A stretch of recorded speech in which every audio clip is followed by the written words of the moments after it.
ನಮಸ್ಕಾರ ಫ್ರೆಂಡ್ಸ್, ಕೃಷ್ಣ ಕ್ರಿಯೇಟಿವಿಷನ್ ಚಾನಲ್ಗೆ ಸ್ವಾಗತ. ಇವತ್ತಿನ ವಿಡಿಯೋದಲ್ಲಿ ಬ್ಯಾಕ್ ಟಕ್ಸ್ ಮತ್ತು ಫ್ರಂಟ್ ಟಕ್ಸ್ ಹಾಕೋದನ್ನು ನೋಡೋಣ. ಮೊದಲಿಗೆ ಇಲ್ಲಿ ಬ್ಯಾಕ್ ಟಕ್ಸ್ಗೆ ಮಾರ್ಕ್ ಮಾಡ್ಕೊಳ್ಳೋಣ. ಫೋಲ್ಡ್ ಮಾಡಿಕೊಂಡು 4.25 ಇಂಚು ಅಗಲ ಇಲ್ಲೊಂದು ಮಾರ್ಕ್ ಮಾಡ್ಕೊಳ್ಳೋಣ. ಹಾಗೆಯೇ ಲೆಂತ್ ಕೂಡ 3.5 ಇಂಚಿಗೆ ಮಾರ್ಕ್ ಮಾಡಿಕೊಂಡು ಅರ್ಧ ಇಂಚು ಅಗಲ ಇಟ್ಕೊಂಡು ಬ್ಯಾಕ್ ಟಕ್ಸ್ ಹಾಕೊಳ್ಳುವಂಥದ್ದು. ಕ್ರಾಸ್ ಆಗಿ ಸ್ಟ್ರೈಟ್ ಆಗಿ ಹಾಕೊಳ್ಬೇಕು. ಈ ರೀತಿಯಾಗಿ ನಿಮಗೆ ಕ್ರಾಸ್ ಆಗಿ ಸ್ಟ್ರೈಟ್ ಆಗಿ ಸ್ಟಿಚ್ ಹಾಕಲಿಕ್ಕೆ ಆಗೋದಿಲ್ಲ ಅಂತಾದರೆ ಒಂದು ಕ್ರಾಸ್ ಆಗಿ ಗೆರೆ ಎಳ್ಕೊಳ್ಳಿ. ಆಮೇಲೆ ಆ ಗೆರೆ ಮೇಲೇ ಸ್ಟಿಚ್ ಹಾಕ್ಕೊಳ್ಬೋದು, ಈಸಿಯಾಗಿ ಆಗುತ್ತೆ.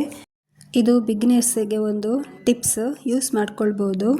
ಇದೇ ರೀತಿ ಇನ್ನೊಂದು ಟಕ್ಸನ್ನು ಕೂಡ ಹಾಕೊಳ್ಳೋಣ.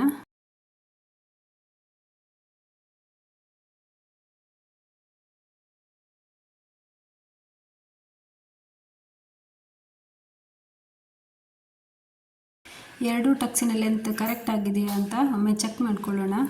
ಕರೆಕ್ಟ್ ಆಗಿದೆ. ಇದು ಬ್ಯಾಕ್ ಟಕ್ಸ್ ಹಾಕಿ ಆಯಿತು.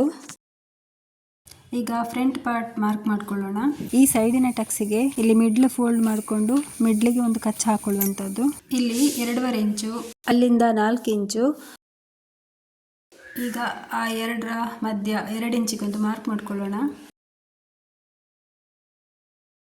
ಮಿಡ್ಲ್ ಟಕ್ಸ್ ಲೆಂತ್ ಮಾರ್ಕ್ ಮಾಡ್ಕೊಳ್ಳೋಣ. 10.5 ಇಂಚಿಗೆ ಮಾರ್ಕ್ ಮಾಡ್ಕೊಳ್ತಿದ್ದೇನೆ. ಒಮ್ಮೆ ಬ್ಲೌಸಲ್ಲಿ ಕೂಡ ಚೆಕ್ ಮಾಡ್ಕೊಳ್ಳೋಣ ಕರೆಕ್ಟ್ ಆಗಿದೆ ಅಂತ.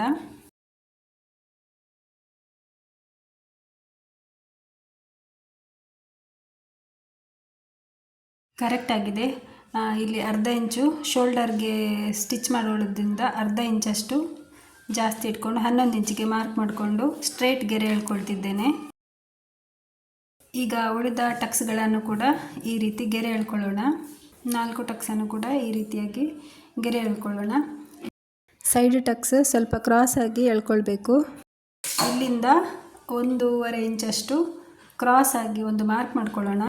ಆರ್ಮ್ ಹೋಲ್ ಟಕ್ಸಿಗೋಸ್ಕರ ಈ ರೀತಿ ಟಕ್ಸ್ ಮಾರ್ಕ್ ಮಾಡ್ಕೊಳ್ಳೋಣ. ಈ ರೀತಿ ಇರಬೇಕು. ಈಗ 4 ಟಕ್ಸಿಗೆ ಕೂಡ ಕಚ್ ಹಾಕೊಳ್ಳೋಣ.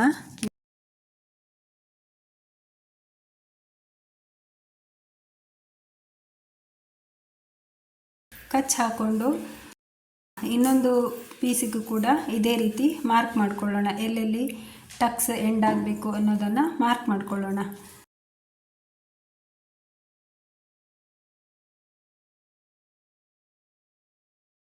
ನೋಡಿ, ಇಲ್ಲೂ ಕೂಡ 4 ಮಾರ್ಕ್ ಆಗಿದೆ. ಈಗ ಇಲ್ಲಿ 1/4 ಇಂಚ್ ಗ್ಯಾಪಲ್ಲಿ ಕ್ರಾಸ್ ಆಗಿ ಸ್ಟ್ರೈಟ್ ಆಗಿ ಕ್ರಾಸ್ ಸ್ಟಿಚ್ ಹಾಕ್ಕೊಳ್ಬೇಕು. ಅಲ್ಲಿ ನಾವು ಮಾರ್ಕ್ ಹಾಕ್ಕೊಂಡಿರ್ತೇವಲ್ಲ ಅಲ್ಲಿ ತನಕ ಈ ರೀತಿ 2 ಪೀಸನ್ನು ಒಟ್ಟೊಟ್ಟಿಗೆ ಮಾಡ್ಕೊಳ್ತಾ ಹೋಗಬೇಕು. ಇಲ್ಲಾಂದರೆ ಒಂದೇ ರೀತಿ ಆಗುವ ಚಾನ್ಸಸ್ ಇರ್ತದೆ. ಅದಕ್ಕೋಸ್ಕರ ಎರಡನ್ನು ಒಟ್ಟೊಟ್ಟಿಗೆ ಎದುರು ಬದುರು ಇಟ್ಕೊಂಡೇ ಮಾಡ್ಕೊಳ್ಬೇಕು. ಆಗ ಈಸಿಯಾಗಿ ಫ್ರಂಟ್ ಟಕ್ಸ್ ರೆಡಿ ಆಗ್ತದೆ. ಈ ಕೆಳಭಾಗದ ಟಕ್ಸನ್ನು 1 ಇಂಚು ಗ್ಯಾಪಲ್ಲಿ ಕ್ರಾಸ್ ಆಗಿ ಸ್ಟಿಚ್ ಮಾಡಿಕೊಳ್ಬೇಕು. ಈ ರೀತಿಯಾಗಿ ಕ್ರಾಸ್ ಆಗಿ ಸ್ಟಿಚ್ ಮಾಡಿಕೊಳ್ಬೇಕು. 2 ಪೀಸನ್ನು ಒಟ್ಟೊಟ್ಟಿಗೆ ಮಾಡ್ಕೊಳ್ಳಿ. ಇಲ್ಲಿ ವಿಡಿಯೋ ಲೆಂತ್ ಆಗುವ ಕಾರಣ ನಾನು ಸಿಂಗಲ್ ಪೀಸನ್ನಷ್ಟೇ ಮಾಡ್ಕೊಳ್ತಿದ್ದೇನೆ. ಈಗ ಸೈಡ್ ಟಕ್ಸನ್ನು ಕೂಡ ಇದೇ ರೀತಿ 1/4 ಇಂಚ್ ಗ್ಯಾಪಲ್ಲಿ ಕ್ರಾಸ್ ಆಗಿ ಸ್ಟ್ರೈಟ್ ಆಗಿ ಸ್ಟಿಚ್ ಮಾಡ್ಕೊಳ್ಬೇಕು. ಒಂದು ವೇಳೆ ನಿಮಗೆ ಸ್ಟ್ರೈಟ್ ಆಗೋದಿಲ್ಲ ಅಂತಾದರೆ ಒಂದು ಕ್ರಾಸ್ ಸ್ಟ್ರೈಟ್ ಗೆರೆ ಎಳ್ಕೊಳ್ಳಿ, ಆಮೇಲೆ ಸ್ಟಿಚ್ ಮಾಡ್ಕೊಳ್ಳಿ. ಈಸಿಯಾಗಿ ಮಾಡ್ಕೊಳ್ಬೋದು. ಅದೇ ರೀತಿ ಆರ್ಮ್ ಹೋಲ್ನ ಹತ್ರ ಕೂಡ ಇದೇ ರೀತಿ ಸ್ಟಿಚ್ ಮಾಡ್ಕೊಳ್ಬೇಕು. ಕ್ರಾಸ್ ಆಗಿ ಆರ್ಮ್ ಹೋಲ್ ಹತ್ರ ಡಬಲ್ ಸ್ಟಿಚ್ ಹಾಕ್ಕೊಳ್ಬೇಕು.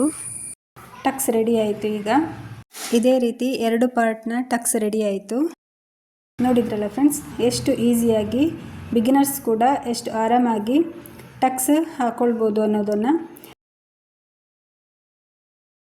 ವಿಡಿಯೋ ಇಷ್ಟವಾದರೆ ಲೈಕ್ ಮಾಡಿ, ಶೇರ್ ಮಾಡಿ, ಕಮೆಂಟ್ ಮಾಡಿ, ಸಬ್ಸ್ಕ್ರೈಬ್ ಮಾಡೋದನ್ನು ಮರಿಬೇಡಿ. ಧನ್ಯವಾದಗಳು ಫ್ರೆಂಡ್ಸ್. Thanks for watching.